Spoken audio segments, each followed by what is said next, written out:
and to do whatever I can to help, and I hope leave things behind a little bit better than I found them. Shocking news has begun to emerge from Buckingham Palace, and at the center of it all are King Charles and Queen Camilla.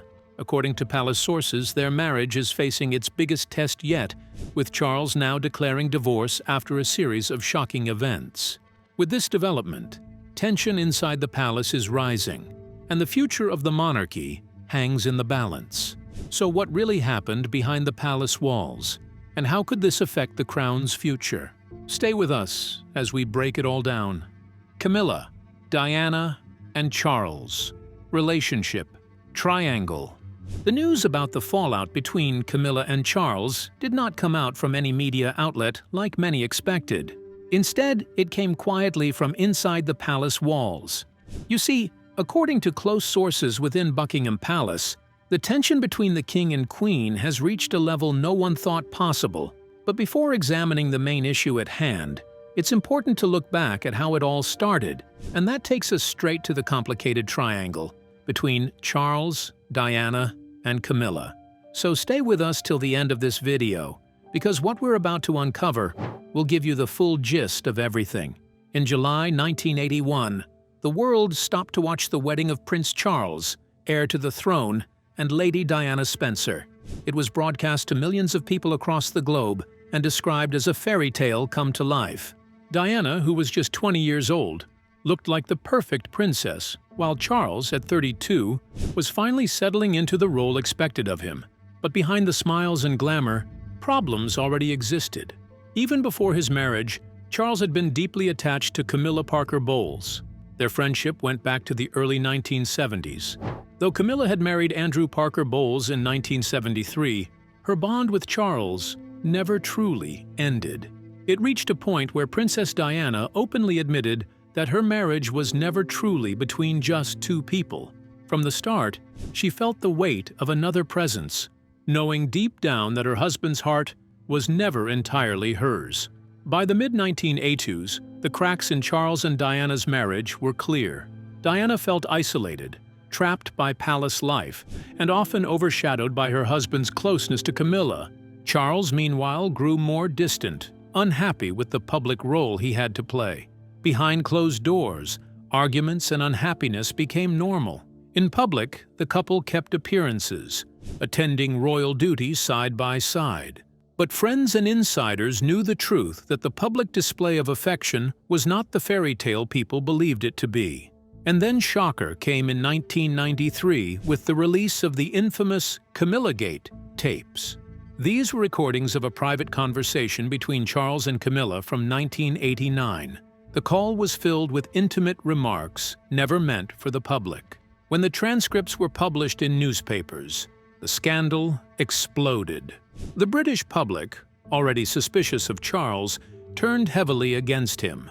Diana, on the other hand, gained sympathy. She was now seen not just as a wronged wife, but as a woman who had endured humiliation with grace. 2 years later, Diana added fuel to the fire with her 1995 BBC Panorama interview. Speaking with honesty, rarely seen from a royal, she admitted her marriage had collapsed because of Charles's relationship with Camilla.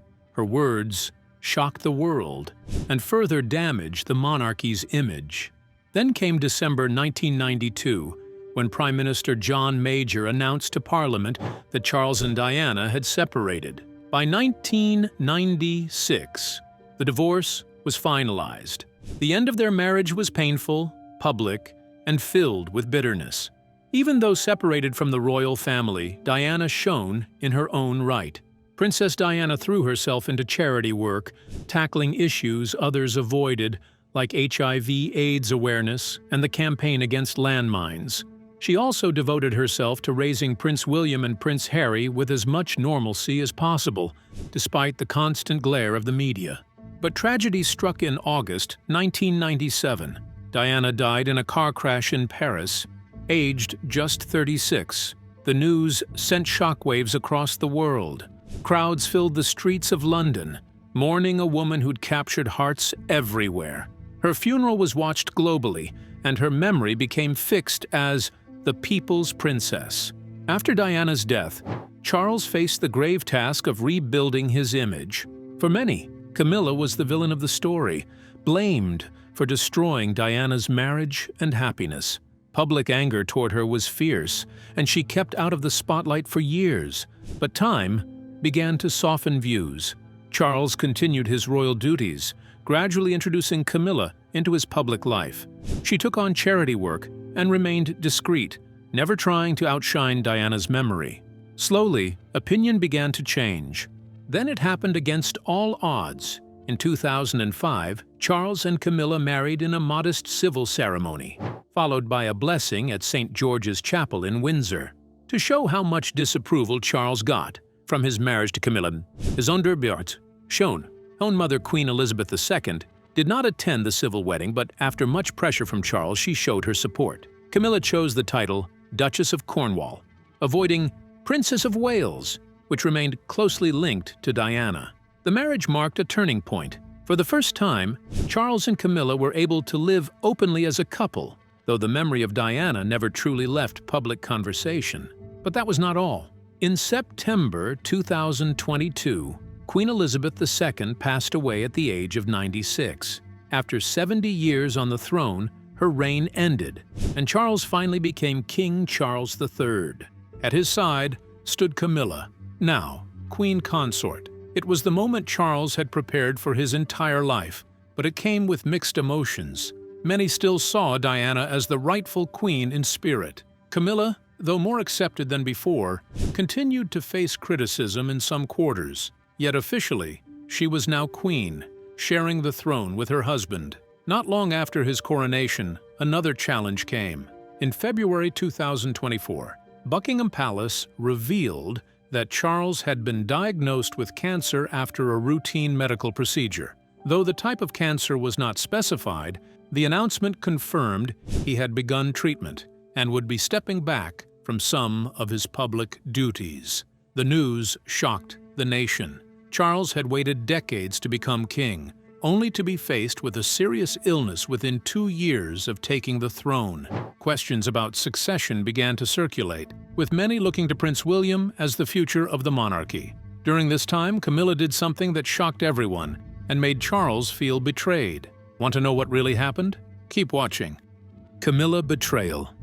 It started on the morning of March 27, 2025. King Charles was rushed to the London clinic, the same hospital where he had earlier received treatment, after experiencing serious side effects from his ongoing cancer therapy. The scene was tense. Doctors moved quickly, while security teams sealed off the entrance. News spread fast, and within hours, senior members of the royal family were seen arriving at the hospital. Prince William was there with Catherine, Princess of Wales. Princess Anne, known for her no-nonsense attitude, also rushed in. Prince Edward and his wife Sophie were not far behind. The entire family seemed to gather in one place, anxious about the king's condition. But then, palace insiders noticed something unusual, and that was that Queen Camilla was nowhere to be seen. As the king's wife, many expected her to be the first by his side. Yet, as the morning hours passed, her absence became impossible to ignore. William, visibly unsettled, finally picked up his phone. He scrolled through his contacts and dialed Camilla's number. The phone rang several times before she finally picked up. William quickly pressed the speaker button so everyone in the room could hear. His voice was tense as he asked, "Why are you not here, Ma?" On the other end, Camilla's reply was cold and brief. "I was busy," she said flatly. "I couldn't make it, but I'll be there in the evening." The reply left the room in silence. For a moment, no one could believe what they had just heard. Anne, never one to hold back her feelings, was the first to react. "Busy? How can she be busy when her husband is lying in a hospital bed?" she demanded. Her voice was very sharp, showing how upset she was. William, still holding the phone in his hand, shook his head in disbelief. Catherine leaned closer and whispered, "This doesn't feel right at all." Edward, usually the quietest among them, finally spoke up. "It's not about schedules or duties today. This is family. The king needs her here." The conversation grew tense as the royals exchanged worried glances.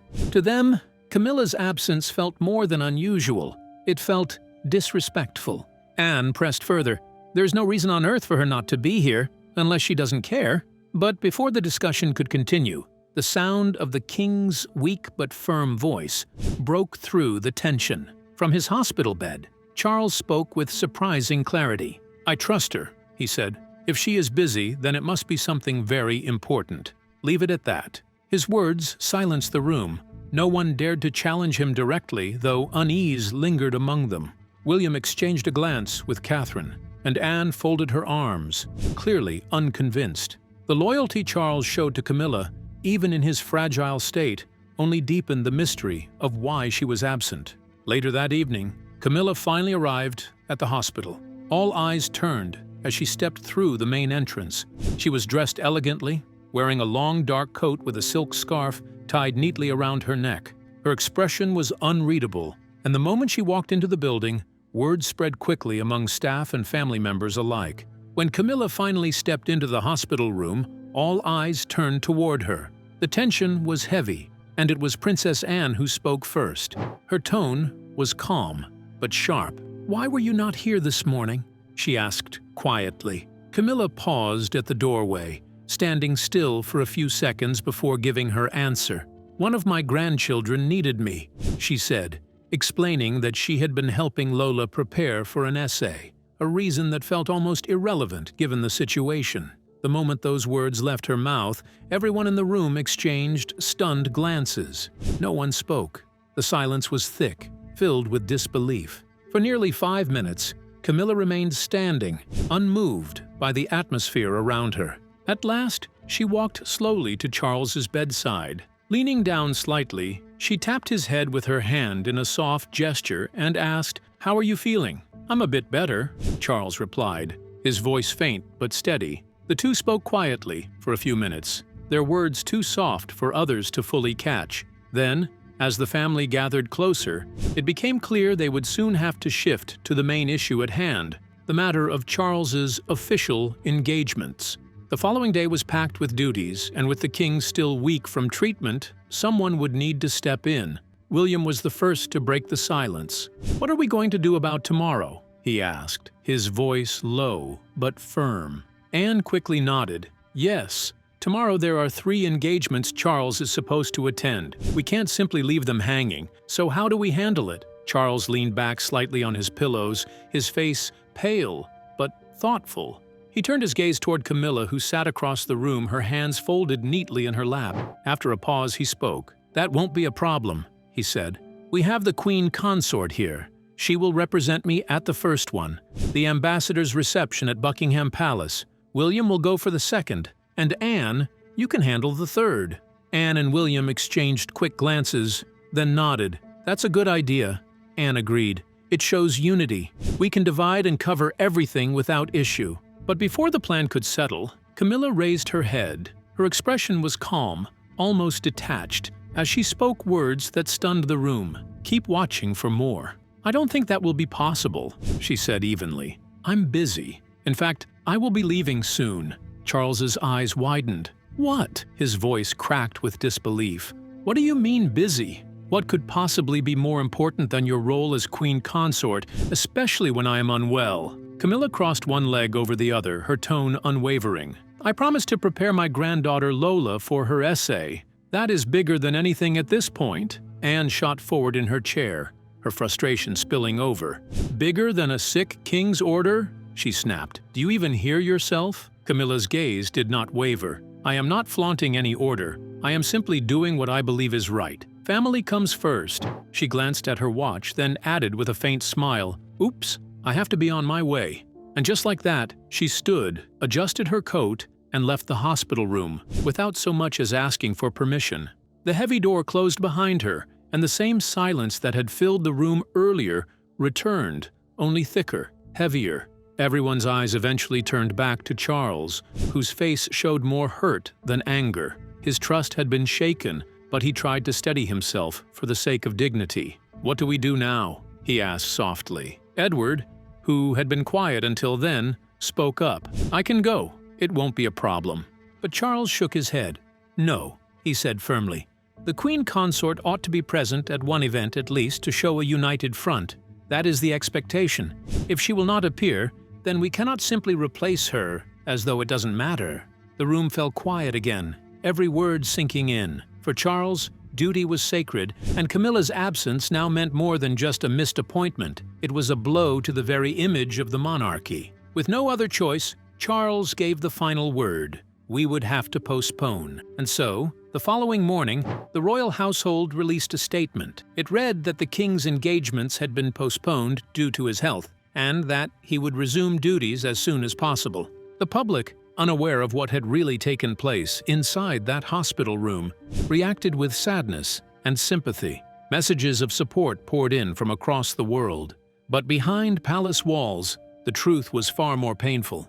The very person Charles had trusted most, the woman who was supposed to stand by him in sickness and in health, was the real reason those engagements had been cancelled, and that truth weighed heavily on everyone present. Yet, that was just the beginning of something more shocking.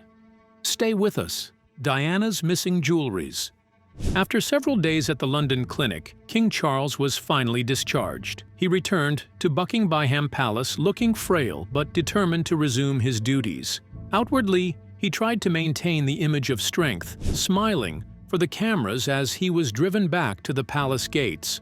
But behind the scenes, those closest to the royal household whispered a different story. They said the king had been deeply wounded, not by the illness alone, but by Camilla's cold absence during his most vulnerable hours. His silence toward her in the days that followed spoke volumes. He did not confront her directly, but insiders revealed that he was heartbroken, more shaken than many had ever seen him. Just as he was settling back into the palace and preparing to resume engagements at a slower pace, an even greater shock emerged. Reports began circulating inside royal circles that several pieces of jewelry had mysteriously gone missing from the collection. At first, staff assumed it was a mistake in record-keeping, the kind of clerical oversight that occasionally happened when items were transferred between vaults. But then, the truth became clear. This was not a simple error. Among the missing pieces were jewels with immense historical and emotional value. Most notably, Princess Diana's iconic sapphire and diamond engagement ring, the very ring she wore during her 1981 engagement announcement to Charles, was gone. The same ring that had captured the hearts of millions, a symbol of what the world once believed was a fairy tale marriage, had vanished without explanation. Alongside Diana's ring were several heirlooms belonging to Queen Elizabeth II, including a pearl necklace she had worn during state occasions. These were not just ornaments. They were pieces of history, carrying with them the weight of both Diana's legacy and the late Queen's memory. When the news reached King Charles, he was visibly shaken. He had endured illness, endured betrayal, but this was different. This was not just about family. It was about the crown itself. To lose Diana's sapphire ring was to lose a piece of the monarchy's heart. To misplace Elizabeth's pearls was to tarnish the dignity of a reign that had lasted 70 years. For Charles, it was unthinkable. Even though he was still recovering, he immediately summoned the master of the household, the keeper of the privy purse, and senior palace security officials. His voice, though weak, carried unmistakable authority. "I want answers," he demanded. "Every door, every record, every name checked and rechecked. These are not trinkets. These are the legacy of this house." For days, investigations ran through the palace halls. Staff were questioned, vaults were inspected, and logs were reviewed. The tension was suffocating, with whispers among courtiers about who could possibly be responsible. Then came the devastating report. Evidence and rumors pointed in one direction. The very person Charles trusted most, the woman he had defended countless times before, Queen Camilla. When the findings were placed before him, Charles reportedly closed his eyes and sat in silence for several long minutes. Witnesses described his expression as broken, his face drained of all color. It was as though he had aged years in that single moment. To think that Diana's sapphire ring, the same ring that William once gave to Catherine before it was quietly returned for safekeeping, was now tied to Camilla's name, was almost unbearable. For Charles, the betrayal was deeper than words. It was not only Diana's legacy at stake, but also his late mother's, and with it, the very authority of the monarchy. That night, insiders say Charles made a decision no monarch before him had dared to take, so keep watching, because this is where it gets better. Charles' reaction to the betrayal. That decision was made in his private study, a large room filled with dark wood, old portraits, and the heavy silence that comes after days of pain. Charles sat behind his desk, his face still pale from treatment, but his eyes sharper than ever. For once, this was not about doctors or duties, it was about something deeper: his family, his marriage, and the very future of the monarchy. He had called for only 2 people. To Charles, they were not just trusted relatives, but the ones who represented both the present and the future of the crown: his sister, Princess Anne, and his eldest son, Prince William. When they entered the room, he gestured for them to sit. The weight of the moment was clear. There were no reporters here, no courtiers, no aides, just family. "I believe we all saw what happened at the hospital," Charles began, his voice low but firm.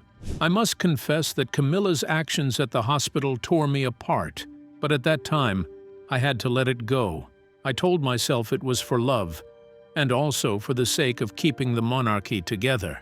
He paused, his hands folded tightly in front of him. Then he looked at them again, his tone darkening. "However, with recent happenings concerning the missing jewelries, this is something I cannot ignore. And to make matters worse, Camilla's name is the prime suspect at this point." The room went completely still. Anne leaned back slightly, her sharp eyes fixed on her brother, while William straightened up in disbelief. He was the first to speak. "But father," William said quickly, his voice laced with shock, "she can't be involved in that. It has to be a mistake, a mix-up. Camilla wouldn't do such a thing." Charles nodded slowly. "Yes, that may be true, and God knows I want it to be untrue. But I called you both here to tell you this. If the rumors turn out to be true, I will divorce her. And not only that, I will strip her of every title she bears and everything she came into this royal house with. Stealing cannot be accepted. Not in my family, not in this institution." His words landed heavy. The study felt colder. Anne, who was rarely afraid to speak her mind, raised her brow. "Charles, don't you think that's too harsh? Divorce? Stripping titles? Removing her completely? Is that the only way?" Charles turned to her, his face tightening with pain and disappointment. "Harsh?" he repeated. "It cannot be harsh, Anne. Not after all I put at stake just to be with her. You should remember, I even threatened the late Queen to recognize her, to give her the titles she wears today. And now, for such a person to leave me in my most vulnerable moment in life, when I was on a hospital bed fighting for strength, speaks volumes. And this stealing scandal crowns it all." He pressed his palm against the desk as if holding back anger. His voice wavered, not from weakness, but from heartbreak. "I gave her everything: acceptance, dignity, a crown that many believed she never deserved. And now, she is nowhere to be found when I need her most. And worse, her name is being whispered in connection with my mother's jewels, with Diana's ring, the very symbols of trust and legacy. That is beyond betrayal. That is treason to the spirit of this family." William looked down, his jaw tight. He wanted to defend Camilla, but the weight of his father's pain left him silent. Anne, on the other hand, leaned forward, her voice steady but gentler this time. "Brother, if you are certain about this, then it will change everything. Divorce at your stage, and so publicly it will shake the crown itself. Are you prepared for that?" Charles closed his eyes briefly, then opened them with resolve. The monarchy survived worse storms. It survived abdications, scandals, and deaths. It can survive this too. What it cannot survive is a queen consort who steals, or even is suspected of stealing, from the very heart of this house. If we let this pass, then what do we stand for? Silence hung in the air again. The ticking of the old clock on the wall filled the room. William exhaled slowly, realizing that this was not just about jewelry, it was about trust, broken beyond repair. Charles' voice softened, but the firmness remained. I do not wish for this outcome, but if the investigation confirms it, then I must do what has never been done before. I will protect the monarchy, even if it means losing the woman I once fought the world to keep." Anne nodded quietly, finally understanding the depth of his resolve. William looked away, the burden of what was coming heavy on his shoulders. In that private study, history was shifting. The king had drawn his line, and if the rumors proved true, the crown would face a storm like no other. Because sometimes, when trust is broken, mending a wounded heart is harder than facing any storm. Do you think King Charles should go ahead with the divorce if Camilla is found guilty? And what's your take on her actions at the hospital? Share your thoughts with us in the comments section. If you enjoyed this video, like, share, and subscribe to our channel. Also, click the next video on your screen. You'll definitely enjoy it.